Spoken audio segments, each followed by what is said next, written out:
اس پر میرا شکر بجا لاؤ، لیکن کچھ چیزوں کے اوپر میں نے پابندی لگائی ہے، اور اس پابندی لگانے کا سبب کیا ہے؟ تمہاری پاکیزگی کو تمہارے اس وجود میں بھی برقرار رکھنا، یعنی اس کے ظاہر میں بھی پاکیزگی مطلوب ہے، اس کے باطن میں بھی۔ ظاہر کی پاکیزگی وجود سے مراد ہے یہ جو قالب مجھے آپ کو دیا گیا ہے، تو یہ قالب اپنا ایک باطن بھی رکھتا ہے اور اپنا ایک ظاہر بھی رکھتا ہے۔ تو جو اس کا ظاہر ہے اس میں بھی پاکیزگی مطلوب ہے، اور جو اس کا باطن ہے اس میں بھی پاکیزگی مطلوب ہے، اور وہ خور و نوش کے پہلو سے بہت سی ہدایات دے کر اللہ تعالیٰ نے متعین بھی کر دی ہے، واضح بھی کر دی ہے۔ تو انسان کو جو بڑی بنیادی جبلتیں دی گئی ہیں ان میں آپ جانتے ہیں کہ جس طریقے سے بھوک ہے، جس طرح سے پیاس ہے، اسی طرح جنس کی جبلت بھی ہے۔ جنس کی جبلت کو پاکیزگی کے دائرے میں رہنا ہے۔ کیوں یہ ضروری ہے؟ اس کو بتایا گیا ہے کہ نسل انسانی کے بقا کے لیے ضروری ہے، یعنی کیونکہ انسان کا بچہ کسی درخت پر نہیں لگتا، جانوروں کے بچے کی طرح اگلے ہی لمحے میں کھڑا نہیں ہو جاتا، اس کو بہت ناتواں پیدا کیا جاتا ہے،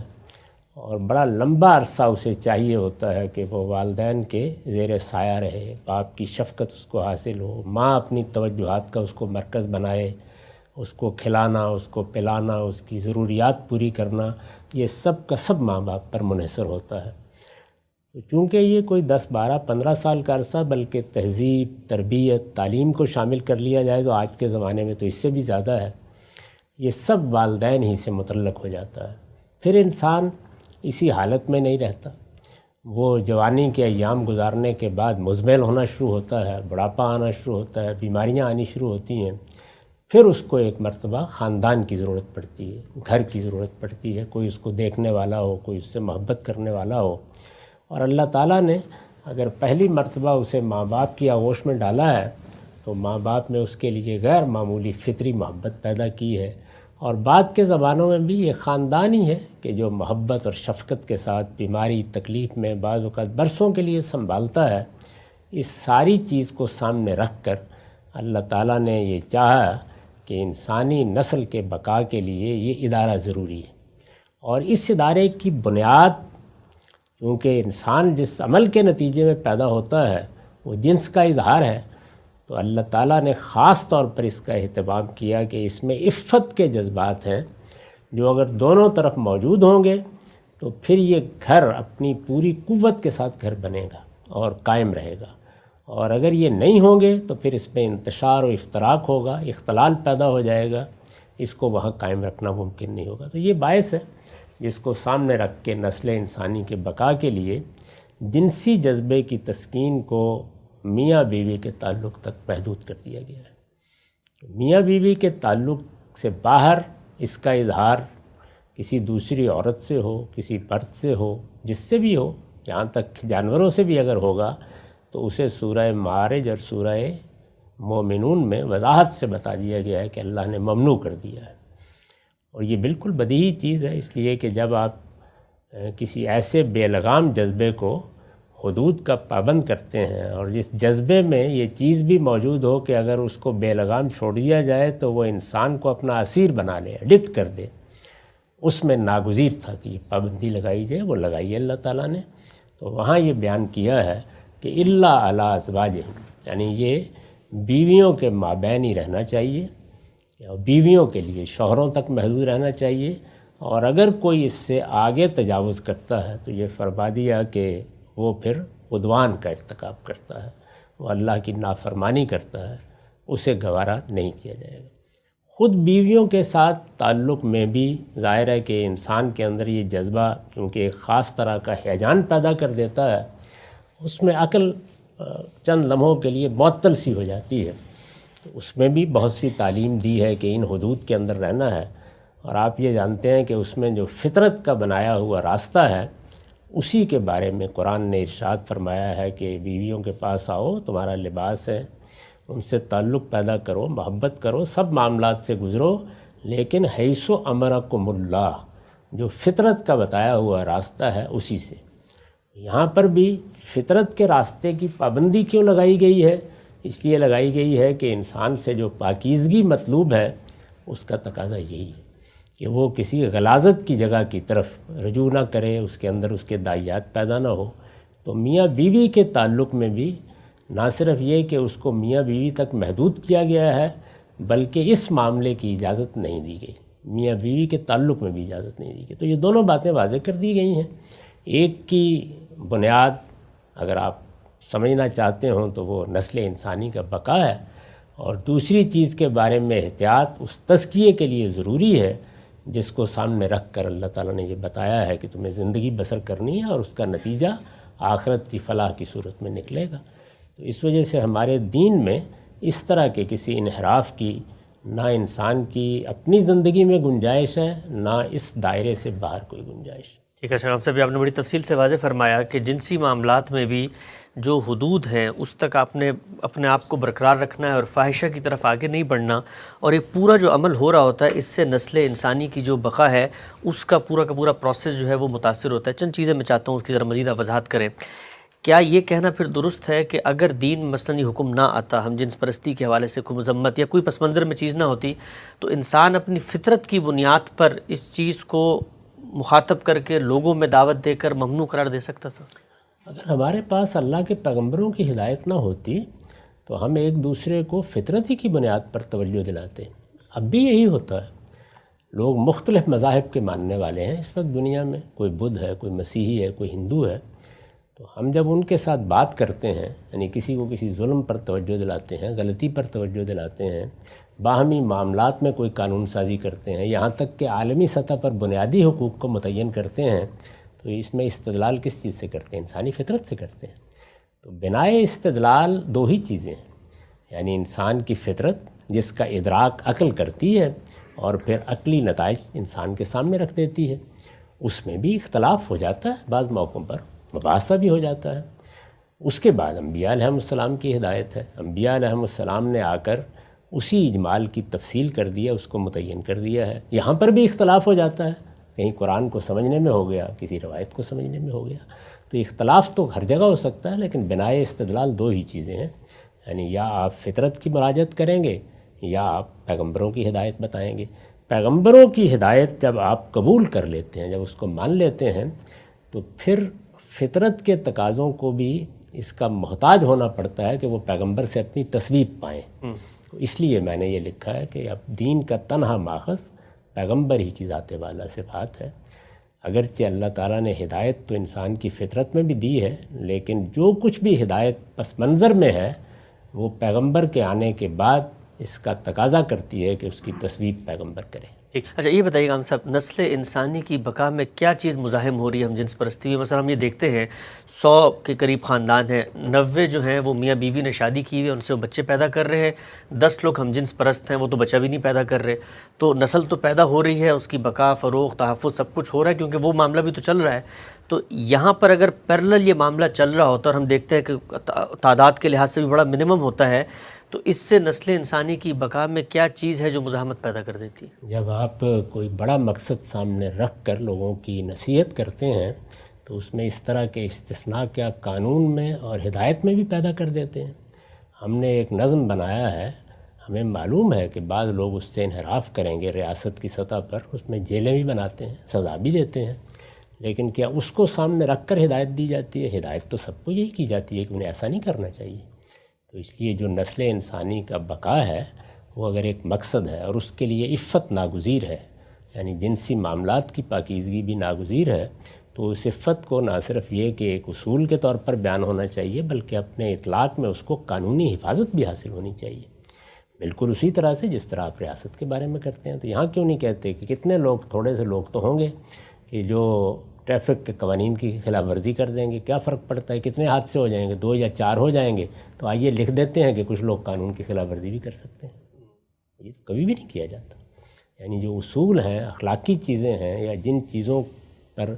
کسی انسان کے ساتھ کسی ظلم کا یا کسی اور اس طرح کے معاملے کے ارتکاب کا اندیشہ ہے، وہاں آپ علی الاطلاق قانون سازی کرتے ہیں۔ البتہ کسی جگہ پر اس سے انحراف ہو جاتا ہے تو اس سے نمٹنے کے طریقے اختیار کرتے ہیں، لیکن لائسنس کیسے دے سکتے ہیں؟ ٹھیک، ہر آدمی کو معلوم ہے، بلکہ کس وقت قوموں کو معلوم ہوتا ہے، انہوں نے کچھ قواعد بنائے ہیں قومی ریاستوں میں کہ کچھ لوگوں نے ناجائز طریقے سے آنا ہی ہے، اور بعض اوقات تو آنکھیں بھی بند کر لی جاتی ہیں ناجائز آنے والوں سے۔ آپ کی معاشی ضرورتیں ہوتی ہیں، لیکن پھر ان سے کیوں نہیں مطالبہ کرتے کہ کہہ دیں کہ اتنے لوگ ناجائز آ جایا کریں، کوئی حرج کی بات نہیں۔ ٹھیک، اچھا یہ بتائیے گا ہم صاحب، یہ جو لوگ اس طرح سے ایک خاندان بناتے ہیں، بلکہ اب تو موجودہ دنیا میں ان کو خاندان کا اسٹیٹس بھی دیا جا رہا ہے اور ان کی شادی کو بھی جس کو آپ کہتے ہیں قانونی طور پر تسلیم کیا جا رہا ہے، وہ یہ کہتے ہیں کہ بچے آپ لوگ پیدا کرتے ہیں، اس کے بعد آپ یتیم خانوں میں چھوڑ دیتے ہیں، ہم لوگ میاں بیوی، دو مرد حضرات یا دو عورتیں ہی میاں بیوی کا وہ ایک مصنوعی رشتہ پیدا کر کے ان بچوں کو گود لیتے ہیں، فاسٹر کیئر کے طور پہ ان کو سنبھالتے ہیں، تو نسل انسانی کی بقا تو ہم کر رہے ہیں، آپ نے تو پیدا کر کے چھوڑ دیے تھے، ہم نے سنبھالنا شروع کر دی۔ تو بڑی خطرناک صورتحال ہے، ان لوگوں کی آغوش میں بچے ڈال دیے جائیں کہ جنہوں نے خود بچوں سے گریز کر لیا۔ ایسے ظالم لوگوں کے پاس اپنے بچے ہم بھیج دیں، یہ کیسے ہو سکتا ہے؟ یعنی جنہوں نے اپنی اس جبلت کو دبا دیا، اس کے دائیات ختم کر دیے، جن کو اس عورت سے نفرت ہو گئی جو بچوں کو پیدا کرتی ہے، ان کی آغوش میں بچے ڈال دیں اپنے، کیسے ہو سکتا ہے؟ میرے خیال میں تو یہ اتنا بڑا جرم ہے کہ جس کو کسی درجے میں بھی گوارا نہیں کیا جا سکتا۔ بچے بھی انہی لوگوں کے پاس جانے چاہیے جو بچوں سے واقف ہیں، جو جانتے ہیں کہ بچے کیا چیز ہوتے ہیں اور بچوں سے کیا شفقت محبت کرنا ہوتی ہے۔ ان سے بھی بعض اوقات اپنے بچوں کے سوا دوسروں کے بچوں کے ساتھ زیادتی ہو جاتی ہے۔ بچوں کو کسی کی آغوش میں ڈالنا کوئی آسان کام ہے؟ یعنی بعض لوگ اپنی خواہشات کو بے لگام چھوڑ کے اب ہمارے بچے بھی لینا چاہتے ہیں ہم سے، یہ کیسے ہو سکتا ہے؟ اور یہ شادی کا کیا لفظ آپ نے استعمال کیا؟ شادی کا ادارہ کوئی تماشا نہیں ہے، وہ قائم ہی نسل انسانی کی بقا کے لیے کیا گیا ہے۔ تو ایک ادارہ جو خود انسان کی ناگزیر ضرورت ہے، انسان کے بقا کی ناگزیر ضرورت ہے، اس کو ایک تماشے کے لیے کیسے جائز کیا جا سکتا ہے؟ کسی نے کوئی غلطی کرنی ہے کرے، کوئی انحراف اختیار کرنا ہے کرے، لیکن شادی اور نکاح کا ادارہ خدا کا قائم کیا ہوا ہے اور یہ بچوں کے لیے قائم کیا گیا، کیا ہی اس لیے گیا ہے قائم۔ ٹھیک ہے، اچھا ہم سے جب آپ فطرت کی بات کرتے ہیں تو سامنے سے کہا جاتا ہے کہ جی آپ فطرت کا تقاضا اس کو قرار دے رہے ہیں، عفت ہو، پاکیزگی ہو، رشتہ بنے، خاندان کا ادارہ اور نسل انسانی کی بقا ہو، تو آؤ ہم بھی تمہیں بتاتے ہیں کہ یہ ہماری فطرت ہے کہ ہم جب سے پیدا ہوئے ہیں، جس خالق نے ہمیں پیدا کیا ہے اس نے ہمارے اندر کوئی میلان ہی نہیں رکھا اس خاتون کا، تو اگر فطرت ہی پہ بات کرنی ہے تو فطرت کی سب سے بڑی شہادت اور گواہی تو ہمارا وجود ہمارے سامنے کھڑا۔ فطرت تو اپنی جگہ پر ہمیشہ قائم رہتی ہے، البتہ یہ دو چیزیں ہیں جن کو ملحوظ رکھنا چاہیے۔ ایک یہ کہ انسان اگر اپنے بچپن میں یا ایک زمانے تک انحراف اختیار کر لے تو وہ انحراف اس میں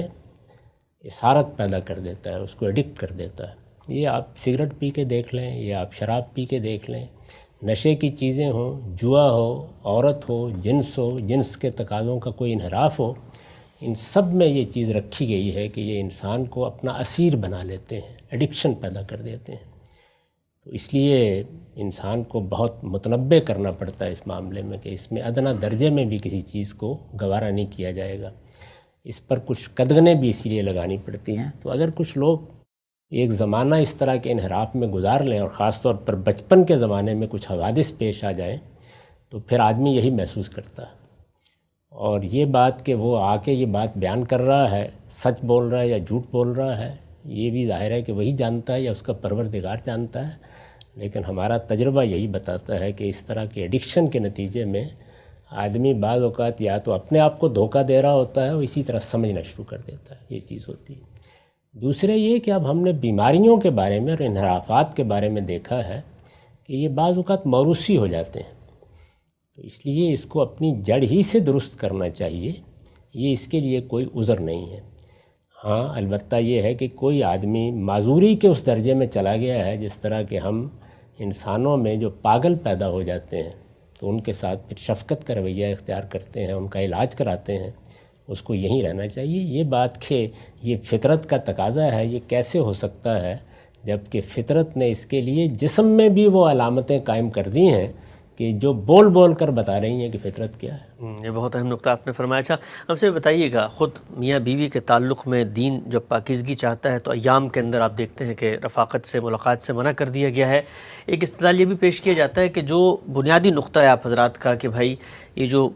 موقع ہے، یہ محل ہے، اس مقصد کے لیے بنا نہیں ہے اور وہاں پر مثال کے طور پر جنسی تسکین کا سامان کیا جاتا ہے، تو ہم اگر اصل کو ٹھیک کر لیں اور وہاں پر کچھ اس طریقے کے آلات یا کچھ دوائیاں یا کچھ چیزیں ایسی کر لیں کہ جس کے نتیجے میں وہ جو تصور ہے غلاظت کا یا گندگی کا وہ ختم ہو جاتا ہے، تو پھر تو اصل ہٹ گئی، تو پھر حکم کیسے قائم رہا؟ ذرا صفائی کر کے کھانا بھی وہیں ڈال کے کھا لیا کرے، بہت معذرت کے ساتھ۔ اس طرح کی باتیں سوچتے وقت بھی انسان کو گھن آنی چاہیے۔ جی بالکل صحیح بات ہے، ہمارے یہاں بالعموم اس طرح کے تصورات پیش کیے جاتے ہیں اور ابھی بہت بڑھ بھی رہے ہیں۔ آپ سے آخری سوال آپ کی خدمت میں یہ ہے کہ ہم نے اب تک اس پورے مسئلے کو جو اپروچ کیا ہے ہمارے مذہبی حلقوں میں، اور ہم یہ سب جانتے ہیں، ہم آنکھیں بند کر لیتے ہیں، خود اسلامی ممالک میں، خود وہاں پر جہاں پر مسلمانوں کی اکثریت ہے یہ چیز پائی جاتی ہے، اس طرح اظہار نہیں ہوتا، مغرب میں ذرا زیادہ اظہار ہو جاتا ہے۔ ہم نے آج تک اس کو موضوع بنایا ہے حرام اور جس کو کہتے ہیں ممانعت اور وعیدیں اور عذاب کی باتیں سنا کر۔ کیا لگتا ہے آپ کو کیسے دعوت کا موضوع بنائیں، کیا بنائے استدلال ہو، کیا بنیاد ہو؟ آپ نے پیچھے بتائی ہے، لیکن اپروچ کے لحاظ سے کیسے ہمارے مذہبی علماء اس کو ایڈریس کریں تاکہ جو مخاطب ہے وہ اس کو محض کسی مذہبی روایت یا کسی تصور کا ایک اطلاق نہ سمجھے بلکہ اس کی حقیقت تک پہنچ سکے؟ دعوت کے معاملے میں یہ سمجھ لینا چاہیے کہ جب بھی آپ دعوت پیش کرتے ہیں تو آپ کو دیکھنا چاہیے کہ مخاطبین کہاں کھڑے ہیں۔ یعنی اگر ان کے ہاں اللہ تعالیٰ پر ایمانی نہیں ہے، اللہ کے پیغمبروں کے بارے میں کوئی صحیح زاویہ نظر نہیں ہے، تو دعوت تو وہاں سے شروع ہوگی نا۔ اس طرح کے فتوے دینے سے تو دعوت نہیں شروع ہو سکتی۔ دوسرے یہ کہ اگر کسی خاص جرم کے بارے میں یا گناہ کے بارے میں یا اچھائی کے بارے میں آپ کو ترغیب دینی ہے تو اس کو اس کے مقصد سے متعلق کر کے بتائیں۔ جس طرح کہ میں نے ابھی آپ کی خدمت میں عرض کیا کہ تزکیہ یا پاکیزگی یہ ہمارے دین کی دعوت ہے۔ دعوت ہی یہی ہے کہ لوگوں پاکیزگی اختیار کرو۔ پاکیزگی جس طرح کہ میں نے کئی مرتبہ عرض کیا ہے، بدن میں بھی پاکیزگی، خور و نوش میں بھی پاکیزگی اور اخلاق میں بھی پاکیزگی۔ تو ہر جبلت کی تسکین ہمیں پاکیزگی کے دائرے میں کرنی ہے، اس چیز کو عام کرنا چاہیے۔ یہ حرام حلال اور اس طرح کے فتاویٰ کا جہاں تک تعلق ہے، وہ دین کی روح کو بیان نہیں کرتے بلکہ اس کو ایک حکم بنا کے پیش کر دیتے ہیں۔ تو حکم میرے لیے ہے، میں اپنے پروردگار کو مانتا ہوں۔ اگر ماننے والے کو بیان کرنا ہو تو یہ کہنا کافی ہے کہ تمہارے پروردگار نے روکا ہے۔ دعوت جب آپ دیں تو ہدف آپ کا وہ مقصد ہونا چاہیے کہ پاکیزگی کیوں ضروری ہے، پاکیزگی کس طرح انسانیت کا شرف ہے، اور پاکیزگی کا نتیجہ کس طرح آخرت میں فلاح کی صورت میں نکلے گا۔ غام صاحب، ہمارا وقت یہاں پہ ختم ہوتا ہے۔ آج ہم نے غام صاحب سے استفادہ کیا کہ ہم جنس پرستی کا جو ایک مرض ہے اس میں کیسے ہمیں اپروچ کرنا چاہیے اور وہ بنیادی حقیقتیں کیا ہیں جن کو پیش نظر رکھ کے ہمیں دعوت دینی چاہیے۔ انشاءاللہ دوبارہ حاضر خدمت ہوں گے، اب تک آپ کا بہت شکریہ۔